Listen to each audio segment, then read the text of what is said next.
brought to you by Cascadia Gamers Alliance. I'm your host, Brendon Faulkner. With me is my co-host, Kyle Morton. Hey Kyle, start the show. Yeah, okay, we're going to start with an interview this week. Hey guys, this is Brendon with the Sound Gaming Podcast. I am here to do another interview today. I've got a gentleman sitting with me who has been highly recommended as a DM from one of our one-shots.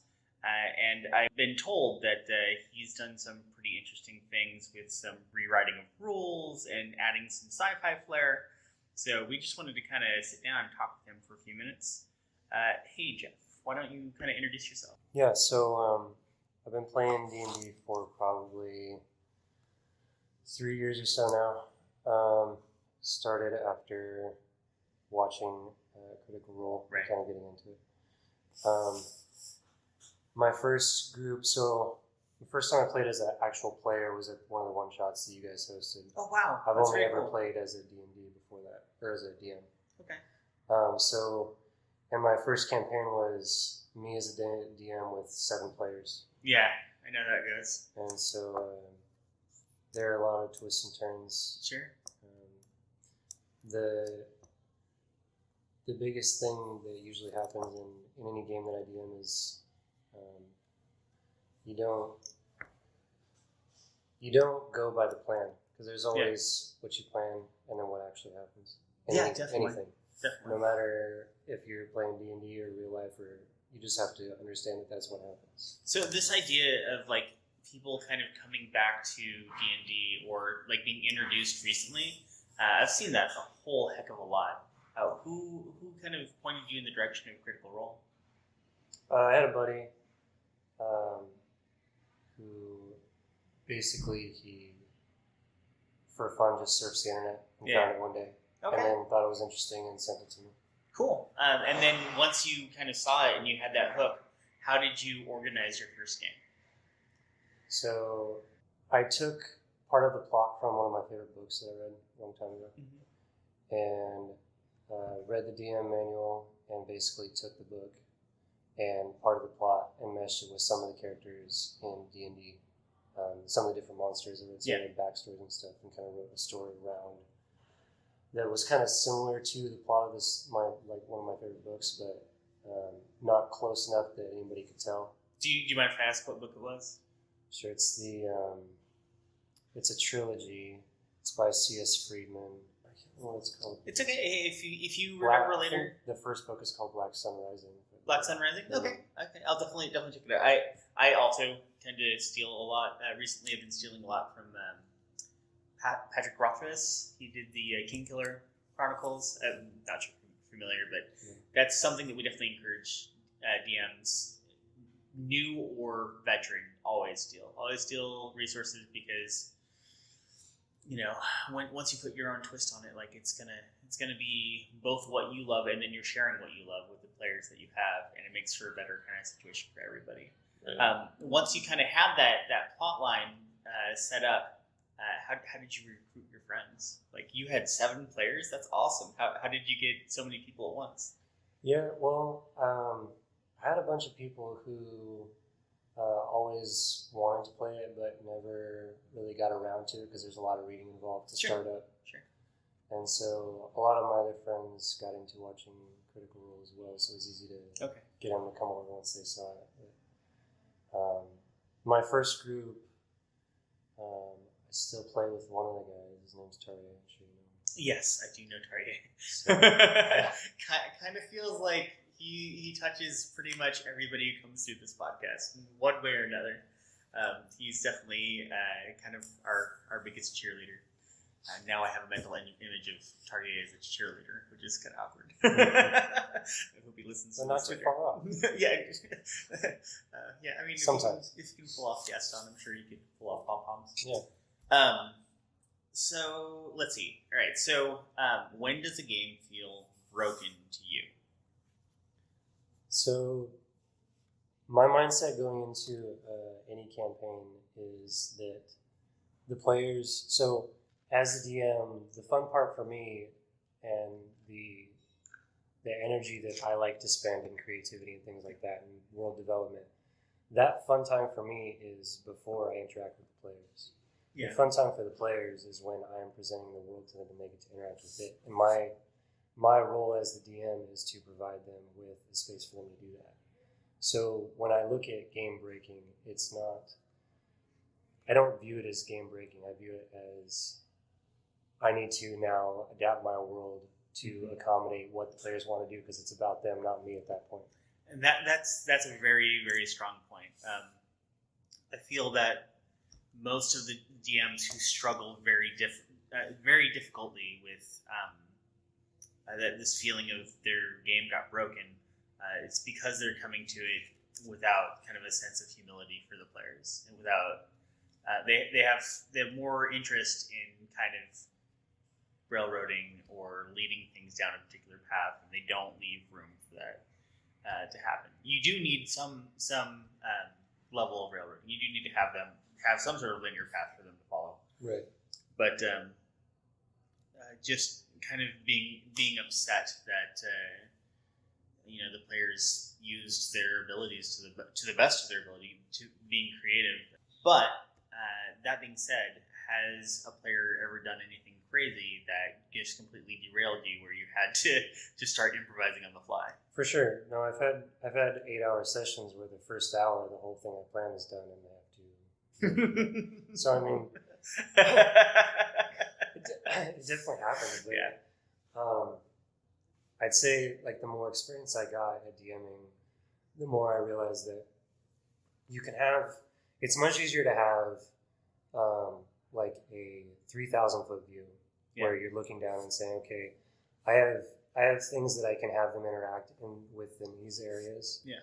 And if they go in a direction that I'm not planning for, I have pre-set up NPCs or maybe I just make up the NPC on the fly, and what the NPC tells them at that point when they're going in the direction they want to sends them back to where I want them to be. Yeah. You can always course correct later. The biggest issue is I would say keeping the players happy with the journey that they're on. Yeah. Because if they want to do something and it's within the bounds of the game, you can't just tell them no. You have to accommodate. Okay, they want to go search this warehouse that I don't have anything in it. It's just an empty building for me. Yeah. If they want to go look in here and see what's in here, okay, well, maybe I have some tables that I can like just produce some random objects in there, and maybe I can throw in an NPC or an item that would lead them back in the direction that I want them to go. Mm-hmm. There's some things on the fly that you can do to just change gears. Yeah, if they're going in a direction where they're not going to end up where you were, you just move the assets, 100%. Right. Has there been any point, and this is going to be kind of a revealing question, for me it would be a sad question almost, but has there been any point where you did something where you knew that your players felt like your game was broken? I mean, probably. I should point out for those who can't see, Jeff is smiling right now. The thing is, when you have so many people, and when the game is not necessarily set up to accommodate challenge ratings with that many players, you have to kind of make up things on the fly. Like I would start battles with enemies that would have a certain amount of health, and by the end of the battle, their health would be much higher than they started, because it would have been too easy if I would have left it how it was. So I don't know if the players could tell. Maybe they could. But a lot of times I go into a fight with certain assets, and if I feel that the battle needs to be longer, or it needs to be more entertaining, or it needs to be more impactful to the situation, then I will change things in the fight without the players knowing, just to make it so that the story moves the way I want it to. I 100% do the same thing. So, as far as specifically broken, they probably knew. I don't do that on purpose. It's usually that I don't remember that a spell works a certain way, because there's so many spells in D&D. I just forget how a lot of them work sometimes. So the way, and that's a good point too, is that like sometimes the rules will kind of catch us out. But so there's a clear distinction between the way a DM like us would describe the game being broken and the way a player would describe the game being broken. Hmm. Most players, when they say that the game is broken, what they mean is that it's unfair. Has there been any moments where your players have thought that something about the game, either the other players or a situation that you put? The only thing I can think of is recently, it wasn't really unfair, but they walked right into the last boss's tent. Yeah. Like, not even a tenth of the way through the campaign. Yeah. And just got slaughtered. Oh, okay. So, yeah. But I have this built-in kind of plot armor for people that I don't let them die if they're not over level 10. They won't die completely. Mm-hmm. I had them all knocked out, and they were put basically in prison, and each of them had one of their magic items taken away from them. Okay. Instead That's of them fair. dying. Yeah. So there's a thing that I do just to kind of give you another tool if you're interested. Matt Mercer actually wrote a ghost class. Oh. So you can be a spirit that still hangs around your party, and then if they can resurrect you or whatever, you can get back into the running. Oh. But there's a couple of tools out there like that. I like that you already were thoughtful enough to think about, like, hey, they're kind of a new character. Maybe let's keep them safe. I personally hate killing off my PCs. I like threatening them, but I don't know. Like, every once in a while, you'll kind of recognize in your players that they have kind of the itch to play a new character, and that's when I start feeling a little bit more comfortable with killing somebody off. But for the most part, like, you're not actually there to kind of win or lose at D&D. You're there for the story. right. And maybe this comes with experience, but a lot of the time, if I'm trying to figure out whether what I'm doing feels right to the group, I'll just read the room. I know the people that I'm playing with. Yeah. Definitely. So if you feel a lot of tension in the room, there might be something wrong with what you're doing. Yeah, that's for sure. So, and just knowing how your players react to things can give you a lot of insight into where you should go depending upon what's happening in your story right now. So hey, I mentioned that we kind of segued into another topic for a little bit here. Last time we were at the one shot, you were doing a sci-fi campaign that you made the mechanics for. Is that right? Yeah. Can you tell me a little bit about that? Yeah. So basically, I took in my spare time. I do a lot of studying on human psychology and leadership and evolutionary biology and stuff like that. And so whenever I do some kind of world building, I come at it from that perspective. And I say, okay, well, what I did for this one is I said, so the average, I took all the races. I said, okay, that the average, say Goliath, for instance, typically you would see them as a character that is super strong, maybe not too smart. They're kind of nomadic. They hunt. Some of them are in bandit camps. Some of them tend to be more chaotic than good usually.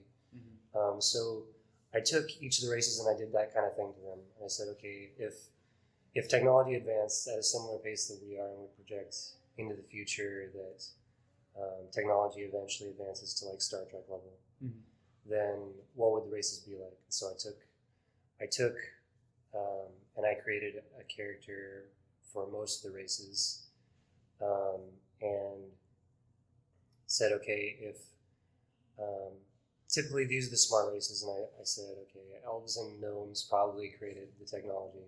I said, okay, if they created the technology, the things about the physiology of the races, if you're that big as a Goliath, you're going to need more oxygen. It's just how it works. Right. So if elves and gnomes are creating the technology and they develop a spaceship that regulates the O2 levels, they're probably not going to care about what a Goliath because then elves and gnomes probably don't interact with Goliaths that much. Sure. So first ship into space, it's probably made by gnomes and elves. Okay, maybe a Goliath stows away and they find out that the O2 levels don't sustain them and they pass out really quick. So then they figure out, okay, if we want to get a tribe of Goliaths into space, we're going to have to either adapt technology, which they're probably not smart enough to figure out. Yeah. So it was like, okay, well, they can have the gnomes develop an apparatus that would increase O2. So I said, all Goliaths, after this technology was created, had an O2 mask strapped to their face. And that's cool. They, in order to survive in space, they had to do this. And then over generations, they started to figure out that if they increased the O2 levels on their mask, they'd get stronger. Oh. Because the oxygen feeds muscle strength. Like little hyperbaric chamber in their face. Yeah. So they all eventually kept doing this and getting stronger and larger. And as they evolved, now they can't live without the apparatus. Okay. So I kind of did that kind of thing for all the races, and then put them on different planets and how the environments would develop them as a race, and things like that. And so that was how I developed the world. And then the mechanics are kind of a cross between, I mean, I use D&D rules, but I put in stuff that comes from like Eve and Star Trek, essentially. And a lot of the rules are just, so like I put in cannons, and you can find weaponry in D&D for like guns and stuff. Yeah. I just said, okay, well, a cannon is a big gun. Mm-hmm. So we'll say it does 4 times the damage of a flintlock and do like 46 for a cannon. Okay. And so you just kind of increase the health proportionally based on how much damage and what would work well for. Because you know a flintlock at level 1, maybe it does 1d damage, and you're gonna shoot somebody at level 5, and it'll take out maybe a 12th, maybe a 10th or an 8th of their health. Yeah. And so you want to kind of proportion up that to a spaceship or to cannons in a spaceship. Mm-hmm. And so it's just some arithmetic to get it to the right levels so that it's bigger than a player, but it doesn't outscale them to the point where it doesn't make sense. Yeah. So you figure that out, and then the shield mechanics and stuff, I wanted to create a setup where the whole crew could work together. Because like in Star Trek, you got all the different positions and they each perform a different function. Right. So I wanted to give it that feel. And so I said, okay, science is developing a lot of cool stuff in 3D printing right now. And Star Trek has that cool thing where they can create food out of thin air. Yeah. Maybe I mix them together. Okay. So for a science officer, they've got essentially a 3D printer that can make anything. Mm-hmm. Like in the previous campaign, someone created a device that would emit sleeping gas, and they transported it into the enemy ship. Oh. And so the sleeping gas took out the enemy crew. And she made that from her science station. And then the communications officer has hacking skills, and you can try to break into the enemy ship's system. And I just said, okay, there's a ton of programming today. Why wouldn't there be some of that in the future? Sure. So I put that into that. And then there's a lot of robots today. I'm sure there'll be more in the future. Put some robots in there for engineering, did some more programming stuff. So, I mean, I just kind of projected out what I'm seeing and what I've seen from sci-fi and mixed it all together and said, okay, this looks good. And then did some arithmetic to figure out the numbers. Yeah, that's awesome. Yeah. That kind of world building is what you like to see more of when you're talking to other DMs. We have a community that's just starting to come together of DMs. We have every once in a while we'll get together and have coffee or like just sit around and talk about DM problems. I really hope that you show up to those, and if you're a DM listening, I hope that you're getting a lot out of what Jeff is saying, because this is actually really good quality world building tips to hear. I've done similar things before myself. I'm working right now on a game that's all extrapolated early American history for like basically the same thing that you're doing, picking a setting, applying each of the races, each of the different cultures, and saying, hey, where would they fit in the Revolutionary War? Nice.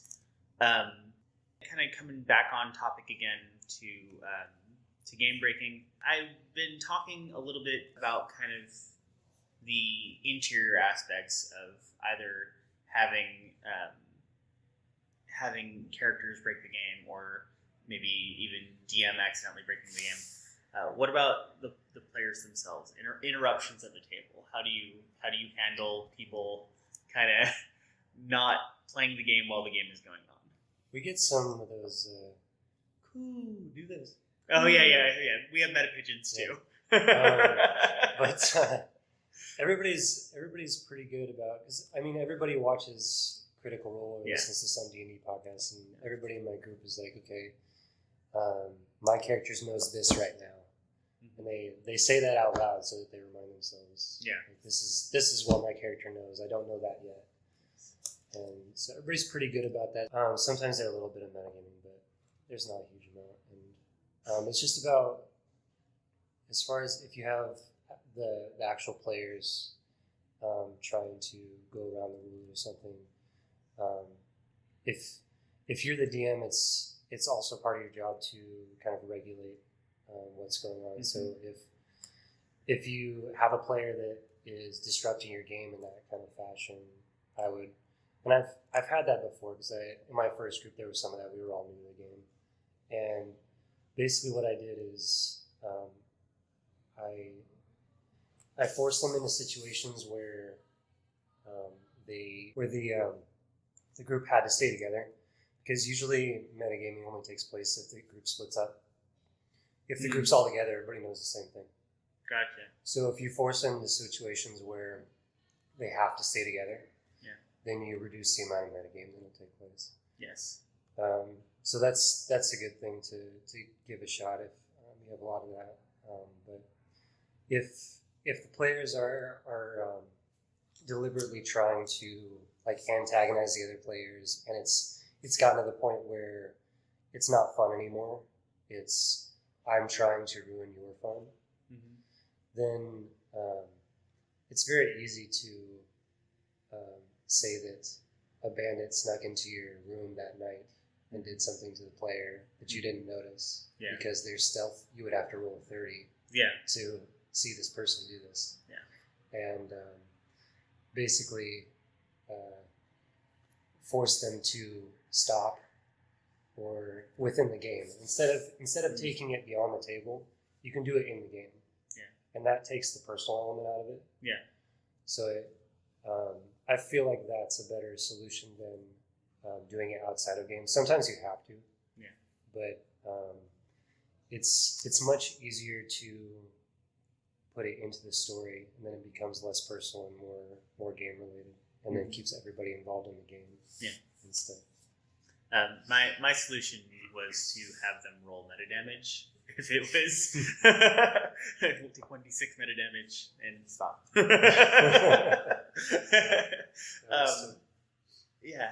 That's you made a couple of salient points in there. One that what struck a chord with me is how you kind of deal with stripping things away from players and then telling them that they didn't notice it. That bandit coming in with a super high stealth and you needed a 30 roll to have noticed. Most of the stripping away that I do from people is in combat mechanics. Like I'll put heavy restrictions to make it more interesting so they have to figure things out. I hadn't thought of doing that kind of socially with RP encounters, essentially, because if it's just happening to them, that's just an RP. That's not really even a combat that they snuck in and took it away. Right. So I'm probably going to take that and apply that to my game. So thank you. I appreciate that. Sure. Do you have maybe any other examples of how you've kind of creatively stripped things away from players? I know it's a super specific question. Yeah.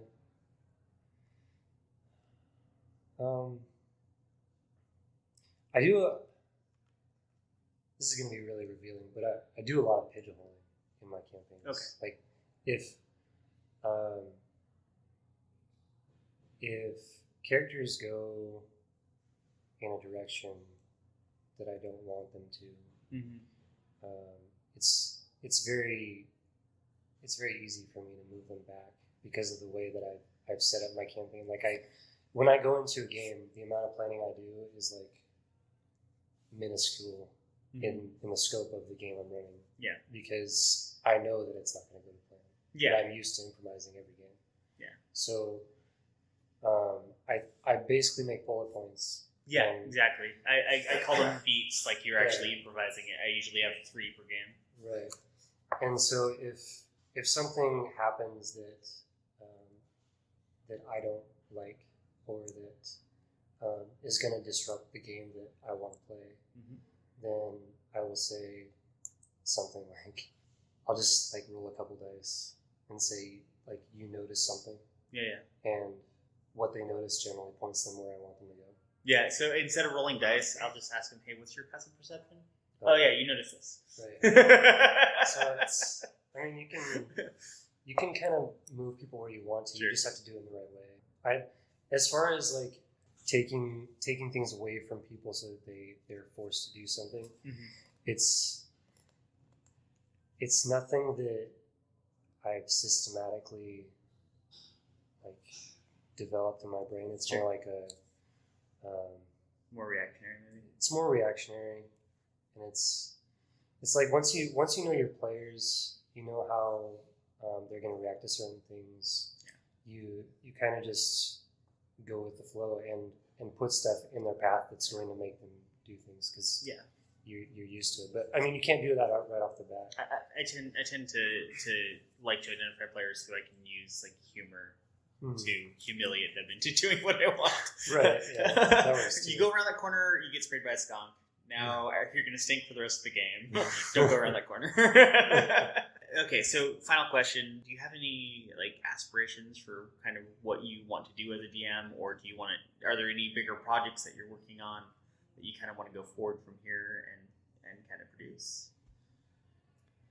Right now, I use, and I kind of always have used Dungeons and Dragons as like a creative writing outlet. Yeah, same. Because I think that writing is one of those skills that if you do it well, you develop every other part of your life. Yeah. It's hard to get around that fact.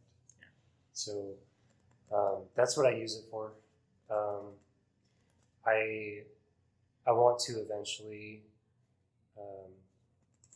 create a couple of my own like video games, like to get into video game development. Very cool.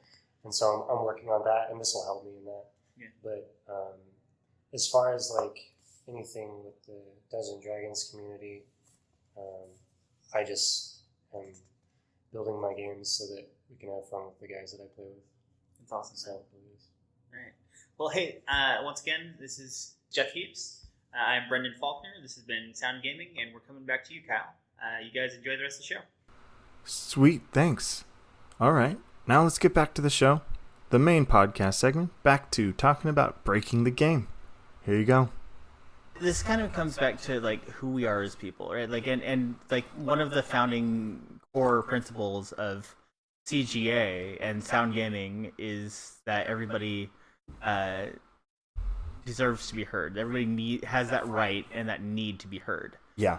And sometimes what you have to talk about and the things that you're expressing through like your character, like if they're being like super surly or they're upset about their family or whatever, like that comes from a real place. Like a very real place. Yeah. And like trying to express that out, like it can be difficult for everybody, but that's because it's difficult for you. And like I'm getting like deep here and I'm getting real, but like you kind of have to realize that people are being people, you know, right. when they're in the midst of the game, like you kind of have to turn on your judge of character a little bit. Yeah. And realize that like, okay, I'm going to try to get you to be a static character, but that's also because like I want you as a friend and a person to be able to be healthy and okay and happy. Right. And you might not realize it, but your growth as a player is kind of reflecting your growth in life. Yeah, absolutely. Yeah. There's a lot of aspects of where we are as players is kind of a semi-omnipotent like fake life. Like we are kind of semi-controlling this fake life, you know. And then some of the concepts that even the more rundown basic concepts of, hey, this guy just made a decision and crap, we might have to deal with those repercussions later. Well, guess what life is all about? It's definitely the parallels are there. And I just tried to mix definitely with certainly, and it came out derf. So so most certainly it can be seen that like just becoming a better player can also help you out in like real life, which is I mean overcoming a struggle, like dealing with a thing, with like who you are and how you're playing, can help you work things out in the real world. Yeah. Okay, so there was one last thing that you specifically wanted to talk about, and that was how probably one of your favorite methods of playing, and that is introducing non-combat, basically, we'll call it a general concept of non-combat skill checks, specifically using a charm. And in most cases, this is oftentimes the case of the charm of the player, introducing words and motivation. And why don't you elaborate on that a little bit? Because I think you'd be able to explain it better than I probably can. So there's different kinds of players out there, right? Like, and there's a couple of categories that people fall into. There's, you have your tank, you have your healer, you have your ranged characters, you have your skill monkeys. I tend to fall into a category that I refer to as the talker. And talkers, like I'll pump points into persuade, I'll pump points into intimidate, I'll pump points into persuasion. I'm sorry, into performance. Right. Because like those are the kinds of things that I feel like are more of a Swiss Army knife for any situation. Like I can pull tools out that are maybe unexpected. I can manipulate events just by being enthusiastic and charismatic, and like I want my charisma to be a driving force in any particular RPG scene. And those things can be kind of difficult to deal with when I get going and I'm on a roll. Yeah,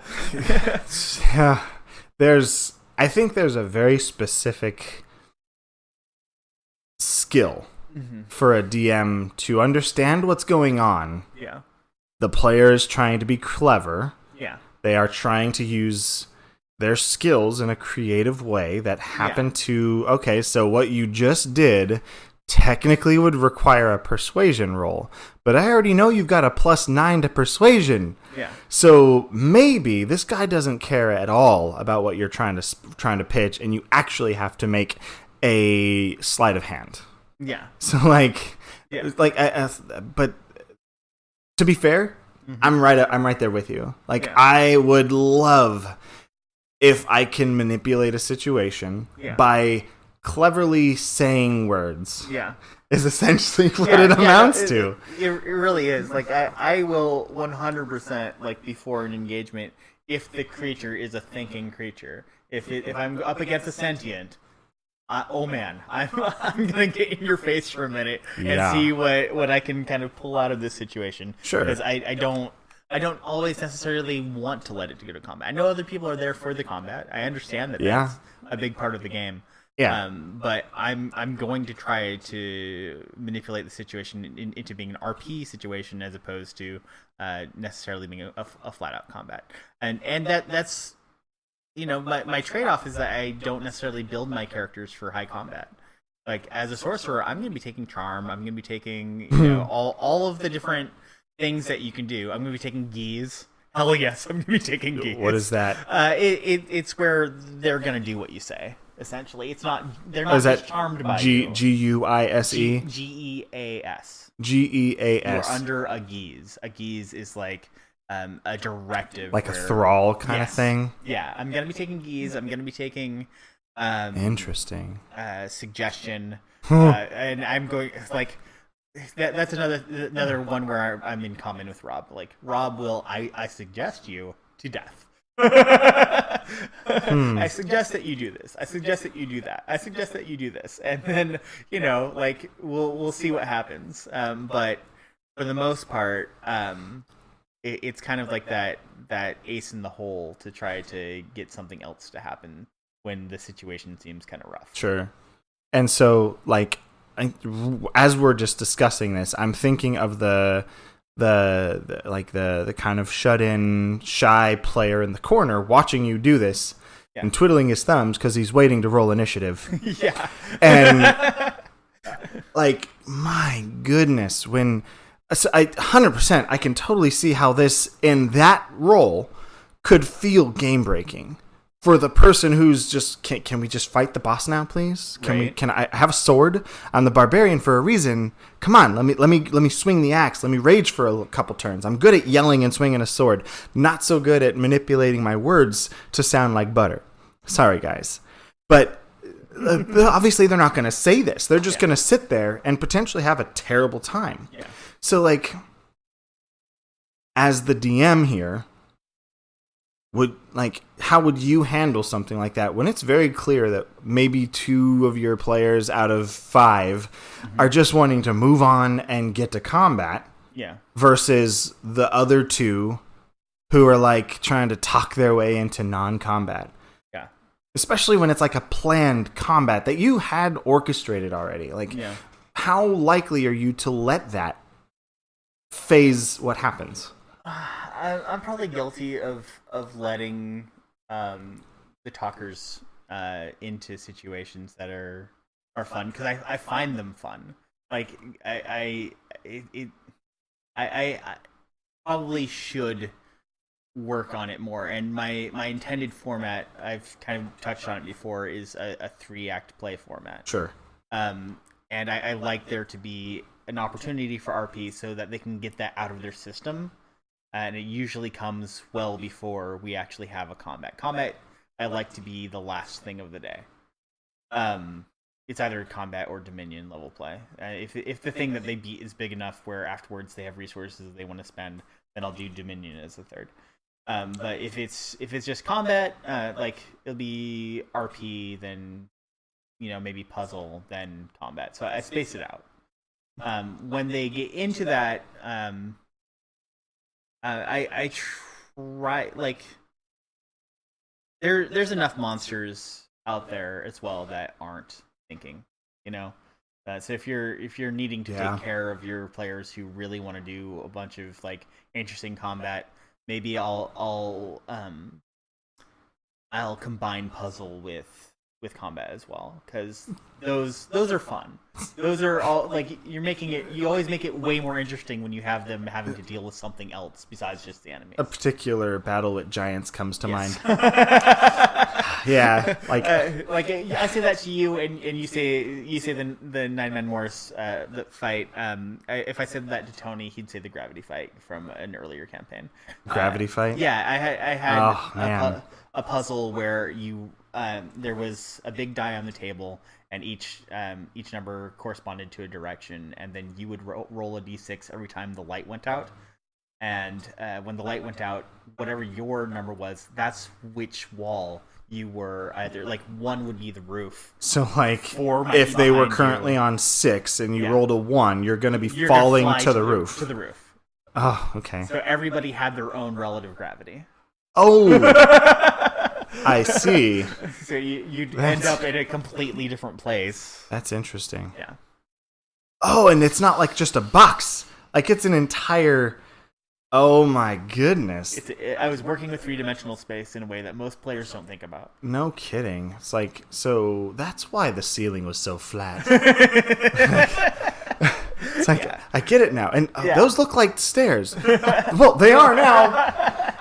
Like, oh God, that could be interesting. Like, but God, that mind, that would be really, really difficult to do in the mind room only. Yeah. Like, making people like, okay, so the number one thing that I can say to designing puzzles and designing combats that are like kind of different mechanics is you strip something away from the players that they're used to having. In this particular case, I stripped away a 2D map. Right? Like, if you're used to playing in a 2D space and you're thinking about your cones going out in a triangle shape on a flat map, holy fuck, it's going to really change. You'll have to really think about what a cone means in a 3D space. Because you very well might accidentally be hitting the person that's standing below you. Yes. When you're trying to attack the person directly in front of you. Yeah, or flying in the middle of the room. Yeah. That's interesting. And like a cone. So just for clarification, because I was never fully... I'm fairly certain I understand it, but when a cone is mentioned, it's not just the outer rim of a cone. It's like the cone and everything inside of it. And it comes down to your hand. That's right. So it's like frost coming out of your hand in this cone shape, and it gets spread wider and wider. And now it's too dispersed to do anything. Yes, that's exactly right. All right. So I have the concept right. So we can move past that then. But that's an interesting concept. It's a really interesting. But so. I guess coming back to like, I mean, how would you have been able to allow, for instance, the last point, like, is there any way that they would have been able to get through a challenge like that just by clever talking? No. So in that particular case, they were dealing with mechanical, like an environment, like that's something that is non-sentient or at least non-intelligent, right? So words mean nothing there. Words mean nothing there, and your character who's a talker might have to take a back seat, and that's just kind of how the chips may fall, so to speak. You as a DM, you can't please all of the characters in every encounter, but you can try to please them all in every session. Right. You just have to think of dividing up your time into a couple of different things. Yeah. I think it's important to make sure to touch on that, but just as much is important to remember that as a player, it's not always going to be your type of play. Unless you have a very, very special group and a very special campaign where y'all know that this is how it's going to be just all the time. I absolutely want to do an entire party of bards at some point. Yeah. Oh, no. Yeah. Stephanie's wanted to do the same thing. Yeah. I 100% want to do a team of bards, and nobody can take meteor shower or whatever that one is. I don't even know if that was actually a bard move.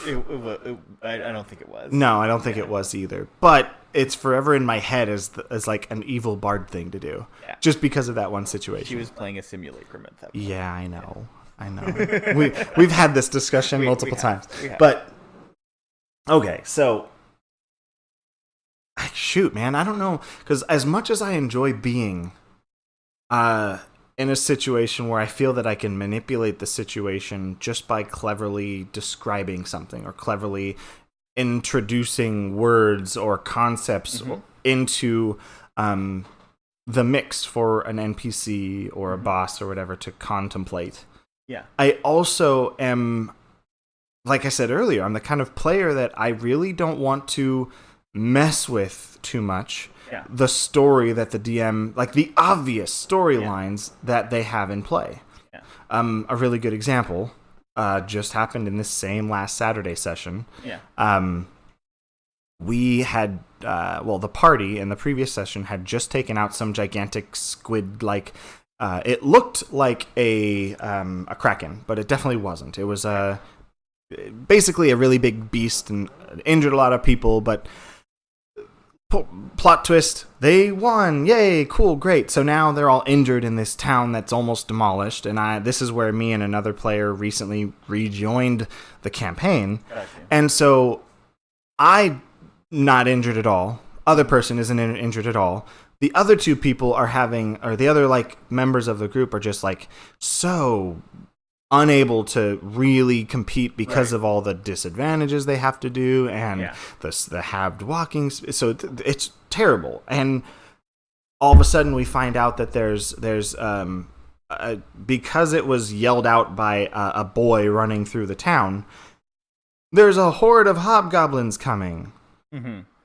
And so the logic side of me as a player was like, okay, there wouldn't be just a random horde of hobgoblins coming for no reason. They know that there was a crack in here or something. And so I'm like, okay, I want to figure out what's going on. Yeah. Whereas everybody else is like, let's run. Mm-hmm. And I'm like, well, we don't know where they're coming from. So long story short, sorry about the rant and the vent or whatever this is. Okay. So long story short, I end up taking the time as a character to run up a very nearby lighthouse, which happens to be perfectly intact and full of things like maps and ammunition and weapons and food and shelter.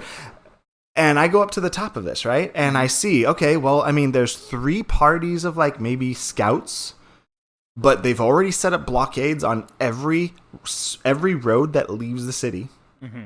They've also got scouts patrolling, but then they've got what looks like I perceived it to be essentially an entire hobgoblin like village, or like maybe a hobgoblin city just migrating because of something. I was like, okay, well, we hole up in this lighthouse. They don't even know we're here because everybody else was leaving, and then we can sneak out in the night, or maybe even strike a deal. Let's get a long rest in. Right. Yeah. You guys are injured. Like, I'm fine. I want you guys to be fine too. So before I could even finish my investigation, one of the other players was like, "Oh, we're taking our horses and we're leaving." Like, so basically, as a player, I'm like, y'all do what you want. Like, I'm telling you, I'm role playing this. Yeah. So maybe you think about sticking around. And then they'll say, we're role playing how our characters are. We don't know what you're doing. Right. Yeah. So that's. But even I had literally said, my character said, I'm gonna go find out what's going on before running to the lighthouse. Whether they just ignored it, and I know one of the characters doesn't speak a language that I speak. Yeah. Like, they don't speak Common, and I don't speak Elvish, so whatever. Anyway, that particular instance, my character came back down to them already halfway out of town. Yeah. And so the person that I was introduced with stuck around because we were, like, in the story, him and I are, like, kind of buddies. Yeah. Sort of. Long story. Anyway, he stuck around, and I'm like, dude, where'd the rest of the party go? My player knows this. Character asks. It's like, they ditched. They're running town. They're gonna get caught. They've got blockades everywhere. And my guy is a protective person, but not a vindictive, and not an actively malicious. Gotcha. I'm gonna avoid a confrontation of combat in character as often as possible. But I'm certainly not afraid of a fight, just actively avoiding. So I go, and by the time that my character actually gets there, they're all already, like, trying to sneak up in some fog that they randomly generated. And long story short, I ended up being forced to kill several of these hobgoblin scouts. Gotcha. Which, that in and of itself was a pretty epic experience, but that's a story for another time. Mm-hmm. And I'm sitting here like, dude, we could have stayed at the freaking lighthouse and y'all would have been fine. But because they were heavily role-playing their characters, I was like, well, I mean, now this whole story of maybe we could have allied with the hobgoblins and we could have had their helping with this other plot point that we still have yet to go back and address. Yeah. But, okay, now we're running and we just killed 8 hobgoblins. So, cool, great. But... So what do you do when your game becomes broken because you feel like your party is murder hobos? This is the question that I'm getting out of you. Like, that's not even... that's not... They're not murder hobos. They weren't trying to kill. Okay. I feel like they're actively ignoring plot points. Like, because it's in character. Yeah. Like, their characters are... Like, one of them's playing a 14-year-old boy who doesn't realize he's a sorcerer yet. Okay. And he just... Oh, I don't know. I just make things happen, and which is great. It's funny how he brings it into play, and it's been really cool to watch from a player's perspective. But the way, like, the other players have kind of just molded to it and kind of adapted to his just, I don't know, let's just move on. Yeah. And so this 14-year-old boy basically was the spawn of convincing a pirate and what essentially amounts to an ancient high elf that the better option was to flee when we know nothing of our surroundings. Yeah. And how is that even storyline accurate? And that felt like a game-breaking situation to me, because I'm like, why are we even trying right now if y'all are never going to do anything productive in this game? Yeah. So that, I mean, I know it's a little long-winded, but how do you address something like that? Like, as a DM, would you step in and be like, hey guys? Yeah, so I've introduced a mechanic to deal with that. I have my group has a miniature pony with wings that shows up every once in a while that I call the meta pigeon.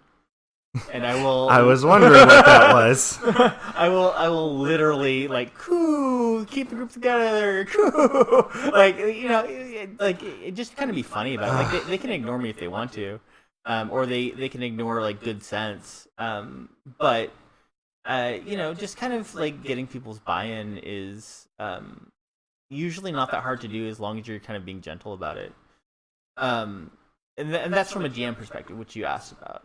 Yeah. I think what you need help with though is from a player perspective how to do it. I've actively investigated and tried to enforce or act out several different things that I thought would be an appropriate method of both as a player and in character approaching this topic. Yeah. You know, speaking with the DM, and he's like, yeah, they definitely don't like doing the things I set out for them. It's like, well, as a DM, doesn't that irritate you? It's like, it's their world. They can kind of guide it. But then I'm sitting here like, well, I want to experience the plot. So, okay, a little bit of this, I think that you need to trust your DM a little bit more. Because he probably has ways of getting the salient plot points into play, even if they're being reckless. I think reckless, we're past reckless. At this point, it's just like... Okay, but I see the concept. I see the point. So assume that he's doing some of what I do, right? Like he's not putting all of his eggs in one basket. Like maybe he could very easily at any point be like, the hobgoblins are going to understand that this was a mistake and that like you guys aren't actually haven't actually offended them as much, or maybe they reward your bravery for like dispatching their men, and they now see you as fearsome foes. Like, there's lots of ways to kind of deal with it.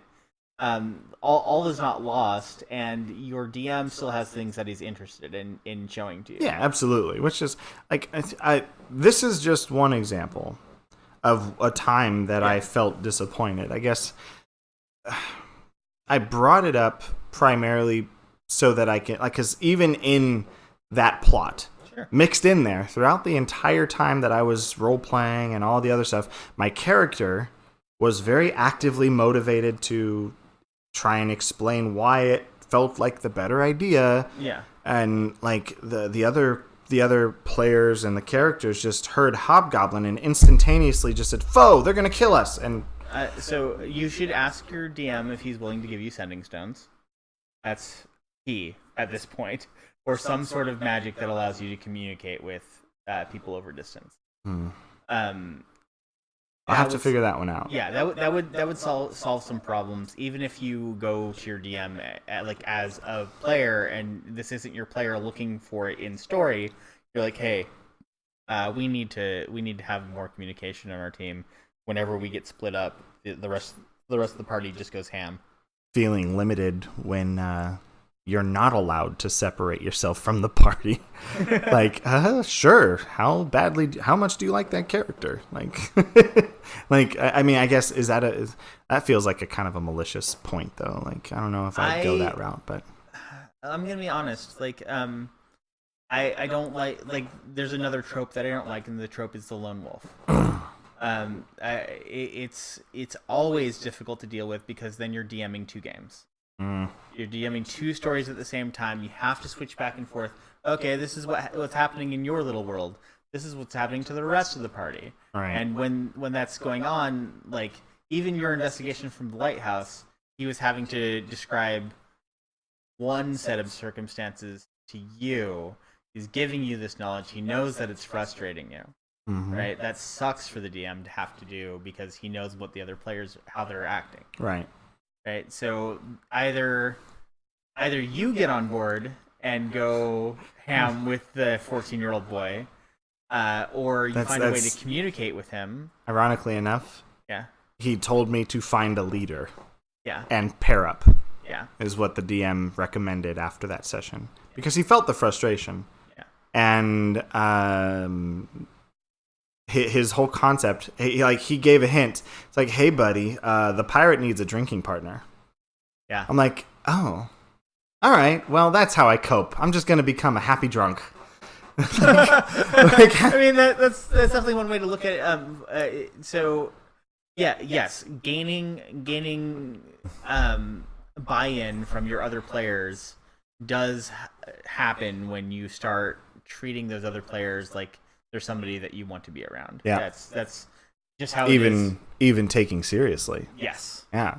And maybe they'll stop wanting to like rush in with the person who's leading them down. Like there could be friendships that are going on here that are outside of the game. There could be, like maybe the guy who's playing the 14-year-old has big energy and they just like following that big energy. Yeah. But that's for sure. It's not something that's impossible to deal with. So. All right. Yeah. All right. Well, we really appreciate you guys continuing to listen. Stay tuned. We've got a really exciting next few series coming out. Can't wait. See you then.